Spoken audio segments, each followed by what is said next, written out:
So hey guys, welcome to my new video.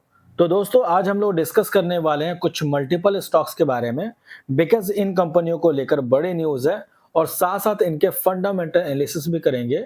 तो video बहुत ही खास रहने वाला है, तो बिना स्किप किए ज़रूर देखें। और दोस्तों, अगर आप चैनल में नए हैं तो चैनल को सब्सक्राइब कर दें, बेल आइकन को प्रेस कर दें, ताकि इसी तरीके से इम्पोर्टेंट नोटिफिकेशन सबसे पहले आपको मिलते रहेंगे। चलिए शुरुआत कर लेते हैं। सबसे पहले कंपनी का नाम नोट कर सकते हैं। कंपनी का नाम है पीजी इलेक्ट्रोप्लास्ट लिमिटेड। अब दोस्तों, इन्होंने एक्वायर किया है 50 एकड़ land Sri City to invest 1000 crore. तो काफी बड़ा लैंड एक्वायर किया और इन्वेस्ट यहाँ पे लगभग 1000 करोड़ होने वाला है।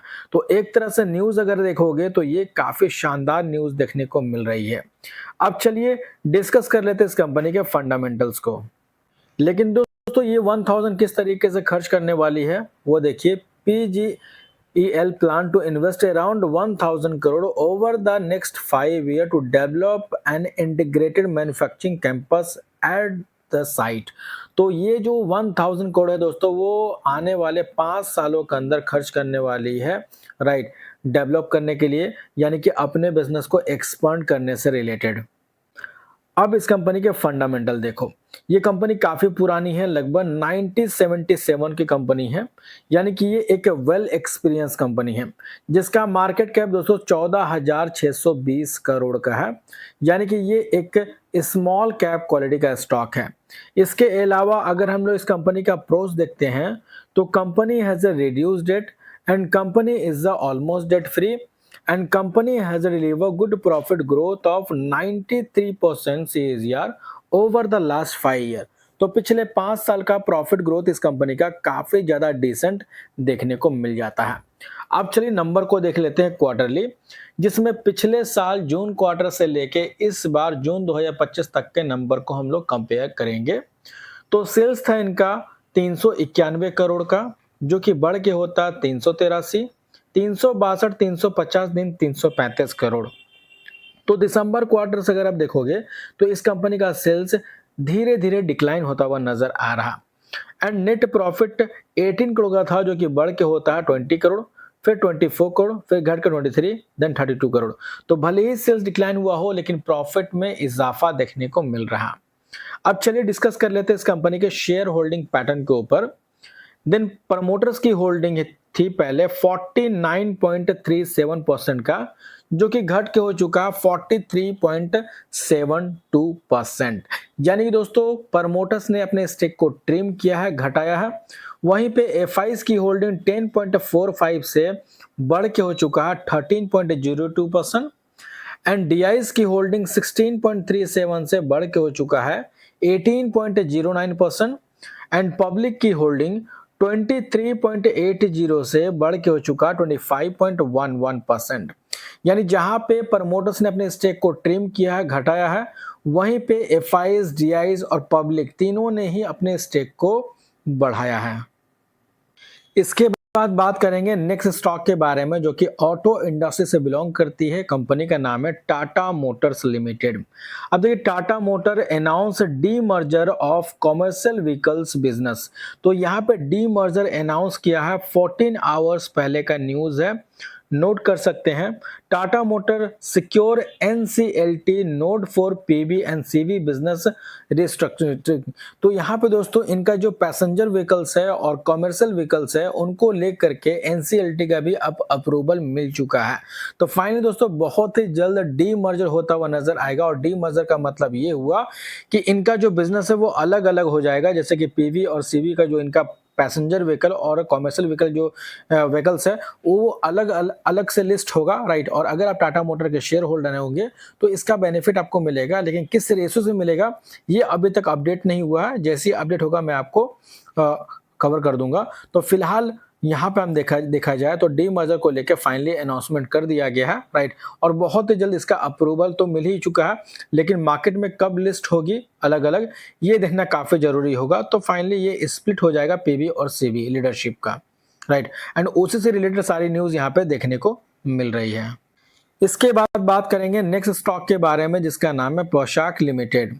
अब दोस्तों इन्होंने बोनस अनाउंस किया जिसका रेशियो है 3:1 का, यानी एक के बदले में 3 शेयर मिलेंगे। इसी हिसाब से अगर आपके पास मान लो 10 शेयर होंगे इस कंपनी के, तो बदले में आपको 30 शेयर मिलेंगे बोनस के रूप में, जिसका रिकॉर्ड डेट अनाउंस कर दिया गया है जो कि 3 अक्टूबर 2025 का है। 3 घंटा पहले का ये अपडेट है, नोट कर सकते हैं। तो अगर आप इस कंपनी के शेयर होल्डर हैं तो ये डेट आपके लिए काफ़ी इंपॉर्टेंट होने वाला है, और अगर आप नहीं है इस कंपनी के शेयर होल्डर तो आप इसको इग्नोर करके भी चल सकते हैं। अब बात करेंगे वायर एंड केबल इंडस्ट्री से रिलेटेड एक स्टॉक है जिसका नाम है KEI इंडस्ट्री, जो कि 1968 की कंपनी है। और जैसा कि दोस्तों आप सभी को पता है कि फेस्टिव सीजन शुरू हो चुका है, दीपावली आने वाली है, लेकिन दीपावली में आप देखोगे तो वायर एंड केबल जो है वो काफ़ी ज़्यादा बिकती है। तो उसी से रिलेटेड ये कंपनी है और इसी से रिलेटेड काफ़ी सारी क्वेरीज थी। तो आज हम लोग KEI इंडस्ट्री का फंडामेंटल एनालिसिस करेंगे।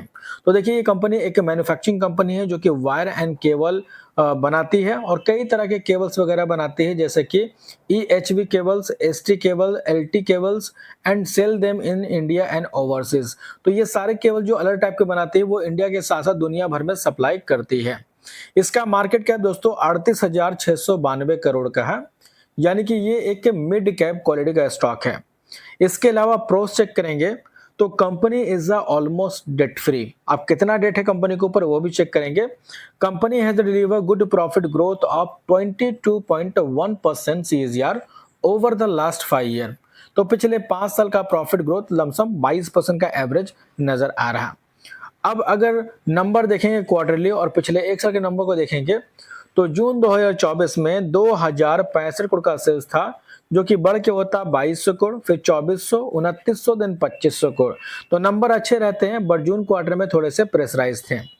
इसके अलावा नेट प्रॉफिट 150 करोड़ का था, जो कि बढ़ के हो जाता है 155 करोड़, 165, 227 करोड़, फिर घट के हो गया 196 करोड़।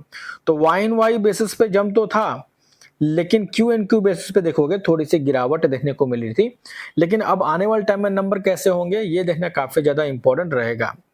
अब चलिए बैलेंस शीट के ऊपर हम लोग इस कंपनी के ऊपर कर्ज कितना है वो देखेंगे। तो देखिए अभी जो करंटली इस कंपनी के ऊपर कर्ज है वो लमसम 217 करोड़ का है, जो कि पहले 166 करोड़ का था। एंड रिजर्व अच्छी बात है कि लगातार इंक्रीज होता हुआ नजर आ रहा, और किसी भी कंपनी का रिजर्व हमेशा अप ट्रेंड मूवमेंट पे ही होना चाहिए। अब चलिए बात करते हैं इस कंपनी के शेयर होल्डिंग पैटर्न के ऊपर। तो मेजोरिटी ऑफ स्टेक प्रमोटर्स के पास है, जो कि 35% ज्यादा है। एफआईज की होल्डिंग 25.83 से बढ़ के हो चुका है 26.59%। डीआईज की होल्डिंग 23.51 से बढ़ के हो चुका है 25.63%। एंड पब्लिक की होल्डिंग 15.65 से घट के हो चुका है 12.77% का। तो जहां पे पब्लिक ने अपने स्टेक को ट्रिम किया है, तो वहीं पे बड़े इन्वेस्टर्स यानी एफआई और डीआई ने अपने स्टेक को बढ़ाया है। तो ये कुछ इन्फॉर्मेशन थी दोस्तों जो कि मैंने आपके साथ शेयर किया। अगर आपको अच्छी लगी तो इसे लाइक जरूर करना, और जो भी कंपनी में डिस्कस किया इस वीडियो के अंदर सिर्फ एजुकेशनल पर्पस के लिए है, बाय और सेल करने का बिल्कुल भी रिकमेंड नहीं है। तो मिलते हैं नेक्स्ट वीडियो में, तब तक के लिए बाय बाय।